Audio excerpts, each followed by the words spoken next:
I'm sorry for the repeat performance, but yeah, this is, I'm giving this talk on behalf of the ACHIEVE cohort clinical investigators who did all the work. I'm just the spokesperson. Okay, so these are my disclosures. So just by way of background, the RNA sensor RIG-I has been shown in collaboration between Charlie Rice's group and Takaj Wakita to dually function as an innate sensor and a direct antiviral factor for hepatitis B. And from the Sato paper published a couple of years ago, shown for you here is the key PAMP for hepatitis B in the context for RIG-I is the 5' epsilon, the structure here. And in the setting of a signaling pathway, RIG-I recognizes that and drives a type 3 interferon response. This type 3 interferon response is hepatocyte specific. In the context of the antiviral effect, the collaborative study from this investigation was able to show that when RIG-I recognizes this PAMP, it actually binds to the bulge region on the epsilon structure, preventing the terminal protein of the polymerase from actually priming off that bulge to start reverse transcription. So here you have a mechanism of action that involves an immunological signaling pathway through type 3 interferons and a direct-acting antiviral. So the Springbank have developed a series of compounds of dinucleotides. This one is a uracil adenine phosphorothioate molecule. This is the prodrug version, SB9200. The active drug is 9000. And it's orally bioavailable and is transported into hepatocytes through OATP1 and is biliary excreted intact. And it's been shown to have no direct antiviral activity against the polymerase. So the study that I'm going to present in the next 15 minutes is the safety profile as well as the molecular virological and serological responses of SB9200 treated patients compared to placebo in the ACHIEVE cohort 1. Now, the clinical trial design is shown here. It's a bit, I think, quite a good trial design, starting extremely low. This drug was actually developed and evaluated in the context of hepatitis C. In hepatitis C, they weren't seeing any sort of like signaling sort of immunological events until over 200 milligram dosing. But we know that the history of hepatitis B, the natural history is to flare. And so the clinical investigators, headed by Nid Afdal, decided an extremely low dose, what Marion Peters would call a wimpy dose. So the 25 milligram is what I'll be talking on today with this cohort 1. But the 50 milligram study has been finished and they've just completed enrollment pretty well for the 100 milligram study. So the trial design is to start with a 12-week course of monotherapy of the SB9200 once a day at these particular doses, and then at the end of 12 weeks stop and then switch to tenofovir for another 12 weeks. And then the primary endpoint is safety and antiviral activity at 12 weeks. And PK changes in the serum, and then changes in serum HBV DNA, quantitative surface, quantitative E in the E antigen positive patients, HBV RNA in serum and core-related antigen at key time points of 6, 12, 14, 12, and 18 and 24 weeks. So the inclusion criteria was the standard surface antigen positive 6 months, naive treatment, DNA of 2,000 and greater for E antigen negative and 20,000 for E antigen positive, ALT raised but less than 150 and a FibroScan less than 8 kilopascals. Obviously the exclusion criteria, F3, F4, evidence of HCC, no co-infection and can't have elevated creatinines, certainly over 1.2. So the patient characteristics, there's 20 patients are enrolled in each arm and it's randomized and placebo-controlled. They're randomized on a 4-to-1 basis so that as it pans out, you're never quite sure what number of E antigen negative or E antigen positive you're going to get because it's basically taken as from the cohort. So there were 7 E antigen positive and 9 E antigen negative patients who were treated and 4 placebos. And here are their sort of key demographics and genotype in the E antigen negative, genotype A1, B3, C1 and D2. B4 and C5 in the E antigen positive, and the A1, B2, and the C1 in the placebo. The DNAs were typical of the E antigen negative cohort of around 5 logs, E antigen positive around 7 to 8 logs, and the placebo was 6 logs. And the surface antigen reflected that, typically 3 logs in the E antigen negative cohort, and just over 4.5 logs for the E antigen positive cohort. Now, one of the placebo patients was E antigen positive, the 3 were E antigen, 3 of the other 4 were E antigen negative. So the first thing that the investigators did was a pharmacokinetic study in their trial, and this is the subset of patients who were bled on day 1 of dosing, and then a call back at week 6, day 42 of dosing. And you can see here that by HPLC they were following the 2 isomers of SB9000. There's an S isomer and an R isomer. They're equally active, and this is the dose of 25 milligrams, the wimpy dose. And you can see here that you've got typical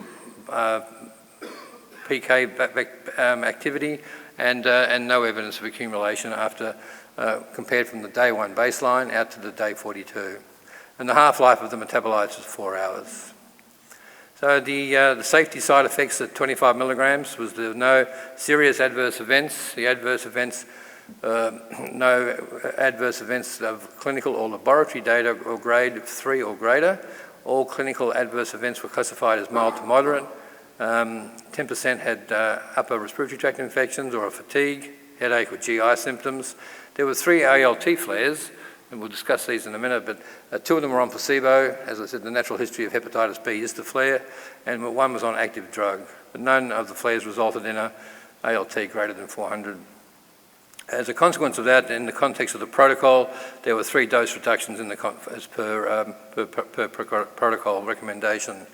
So this is the cumulative data for the HBV DNA at week 12 and then out to week 24. So remember, they get monotherapy for the first 12 weeks and then they're switched to tenofovir. So you would expect on the switch to tenofovir in the second half of the study design that you would see potent reduction of HBV DNA.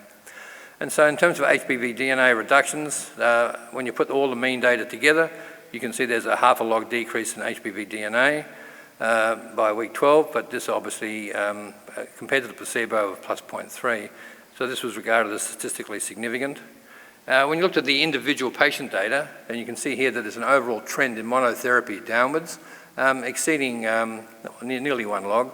And this patient here with the inverted, with the V-shaped, was a patient that flared and had the dose reduction. So not surprisingly had that inverted response. And here is the mean HBV. So this was for the E antigen negative cohort, and the responses were much stronger for the E antigen negative cohort.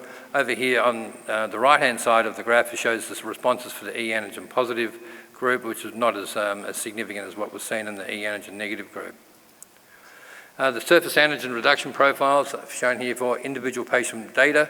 Here is the E antigen negative cohort. Here is the patient who had the dose reduction. And over here is the E antigen positive group. And the surface antigen drops, about 50% of them exceeded 0.5 of a log, but certainly did not achieve a 1 log reduction. In terms of the E antigen, for the subgroup of patients that were E antigen positive, to week 12 there was a modest effect on E antigen. What was interesting though was that by week 24, when they had been switched over to tenofovir, the 4 of the 9 had achieved a 0.75 log reduction by week 24. The most dramatic effect was actually seen when we did the HBV RNA and the core-related antigen. Now remember that 2 of the 4 placebo patients flared, and that's probably why the HBV RNA dropped down so dramatically in the placebo. But what was clearly drug-associated was the log decline of greater than 3 logs in the majority of the E antigen negative cohort of HBV RNA. And this was mirrored by a 1 to 2 log drop in the HBV core-related antigen. These were completely unexpected because remember that 25 milligrams, the expectation was that there would be very little effect at all. So the fact that we got a 3 log reduction was quite surprising. In the E antigen positive patients, presumably because the burden is much higher in all the viral markers, there was only a 0.5 log reduction in RNA and a 0.5 log reduction in core-related antigen. So to sort of summarize the really monotherapy data for week 0 to 12, shown for you here, that you can see that the E antigen negative cohort had the most dramatic responses compared to the baseline.